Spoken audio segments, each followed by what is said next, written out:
Congratulations and well done. We are glad that you were able to participate and complete the College Access Leadership Academy. And we are glad that we were able to provide this opportunity to you and that you seized this opportunity for professional development. I want to take a moment to also thank Dr. Hickman for his leadership and everything that he did so well to help bring this to fruition. Thank you, Dr. Hickman. And also thank you to the College Access Leadership Advisory Committee. We appreciate the work that you did to help in developing a quality content for the Leadership Academy and helping with the logistics and all the other things that go into making a successful Leadership Academy like this. This demonstrates for you, the participant, the completer, that um, you value lifelong learning, and you value the ability to need not only to grow, but to also become greater in your leadership abilities. And so thank you for seizing that opportunity. And those of us that are parents, we know that we often need to humble ourselves and learn from our children and from a variety of other people as well. I know that my children, when the boys were younger, they enjoyed different types of riddles. And one of the riddles that they enjoyed a lot was the riddle of which weighs more, a pound of bricks or a pound of feathers? Which weighs more, a pound of bricks or a pound of feathers? Well, the obvious answer is a pound, regardless of what's in the pound. And so we always would get a joke about that and laugh a little bit and chuckle about the how people would respond to that question. Uh, However, then my oldest, he started taking physics in high school, and we started thinking, well, maybe the answer is not quite as simple as we thought it was. Mass is the amount of matter something is made up from. So big things are generally have more mass than smaller ones. If you have a brick of feathers or a pound of feathers or a pound of bricks and take it to different places on the earth, well, the mass is going to be the same regardless of where you go or what you do. The mass is the mass. Then we learned, though, that weight is a little different. Weight is the measurement of the amount of force that gravity acts on a given amount of mass. So the force of gravity varies slightly all over the Earth. So while the lump of iron has the same mass, its weight varies. And the weight may be a little different in Bangladesh than it is in Tibet. So it might be that the pound of feathers or the pound of bricks may weigh differently depending on the situation and depending on the environment you find yourself in. In fact, air even has the force of gravity pulling on it. You can take a balloon and lay it on one side of a scale, and then you can take a balloon, exact same balloon, and fill it up with air and put it on the other side of a scale, and the scale will go down with the balloon with the air in it. So there's forces of gravity pulling differently on those different objects and because of the mass and because of the force of gravity. As leaders, we know that there are forces pulling on us in every situation we find ourselves in. In supervision, in management, in leadership, we find those forces pulling on us. And it's hard to keep all of those different things in balance, all those different forces that are pulling on us. And in fact, you could even think that there's a dark side and a light side of those different forces pulling on us. And my friends who love Star Wars like I do, you will find that you could even say that if we're striving to be Jedi masters in student services, that there's the dark force and there's the light force that is pulling on us, trying to move us in different directions.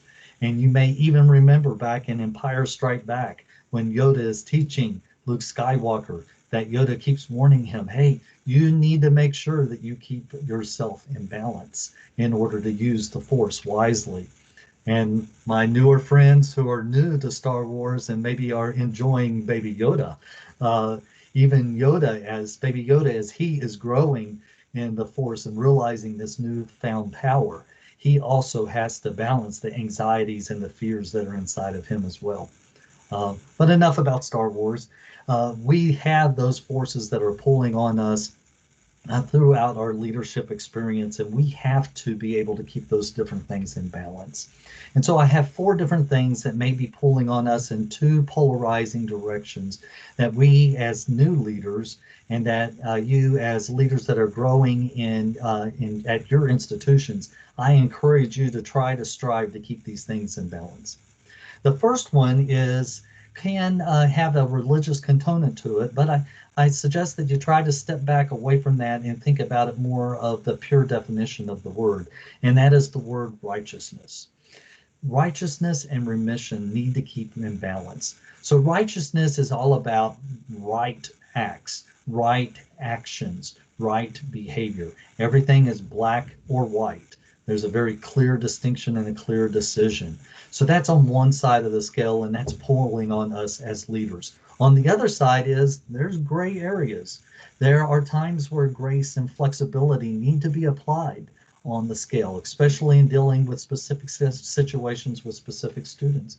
So how do you as a student services Jedi leader try to balance those two things? We have to remember that if we lean one way or the other too much in our black and white thinking or in our gray area thinking, that we can hurt both the students and the institution. So as a leader and as you progress and as you grow, you will find that you will have these two different forces pulling on you that you'll need to keep in balance. Right acts, black and white decisions versus the gray area and operating in that leadership environment. So I encourage you to feel comfortable in both. There are times where it's very clear what the right answer is. However, there are other times where operating in the gray is the best interest of the student. The second area that you'll have to keep in balance is regulations and revolutions. So we are all about regulations in student services. We have to know the federal laws inside and out, the general statutes, the local policies, state board code. We have to be ready for that FTE audit at any time. And so regulations and those transactions become part of our daily business. However, sometimes if we're not careful, we think of all those regulations and the interpretations of those regulations as fact instead of interpretations. And so something that has been a historical practice and that is a common practice takes more significance than it really deserves. So we have to maybe prepare ourselves to take a step back from that regulation and look at it with a new eye. Look at it with a new, clear concept to say maybe a revolution is needed. Maybe a new interpretation of that policy. Maybe a new interpretation of that procedure is better and will better benefit the students and the organization. And it might be that a true revelation is needed sometime, and that is an advocacy for change of what that regulation actually says or the statute. So you will find those two things pulling against you as a leader in student services as well. Following those regulations and also having the courage and seizing the opportunities for revolutions. The next one is number 3 are results and relationships. We have to deal with results in student services. The great Jedi Master in student services is able to get those applications done, to get those ICERs processed and completed, to get those transcripts keyed appropriately, review that transfer credit, and the list goes on and on and on of all those results that we are held accountable for. However, we cannot do those and hurt relationships at the same time. The relationships with our students are paramount to our success. We can get all the applications done, but if we don't show that customer service expertise and serve that student that is in front of us, then the results are irrelevant if we've hurt the student in that one-on-one relationship.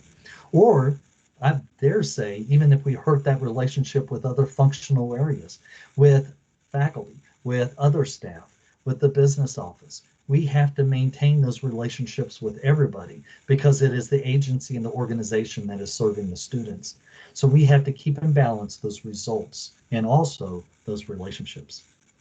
And then lastly, I want to share with you something that I really kind of struggled coming up with my R words on this last one here. But it has to do with the idea of lifelong learning and self-health and taking care of yourself. The first, on the one hand, is reading and reflection. We need to make sure that we maintain our lifelong learning, and leaders read. They just do. And then they take that reading and they ponder it and reflect on it and think about it and how that affects them as a leader, as a supervisor, how it affects their office and their team. Leaders have to read and ponder. However, we need also to balance that with relaxation and recreation. We need both of those. There needs to be a time where we can step away, get away, take that deep breath, relaxation, and then also get away and have some fun and joy, and then bring that joy back to the office to where there's opportunities for your team as the leader. You provide opportunities for them to read and reflect, but also to recreate and relax and have that balance within your team. So as a reminder, we have four things, four different forces that are going to pull on us as leaders: righteousness and remission, regulations and revolutions, results and relationships, reading and reflecting on the left hand, and then relaxing and recreating on the right hand. All of those are going to pull on us. And so the last thing that I'd like to leave you with as you move forward in your growth as a leader in student services is the blessing of: may the force be with you.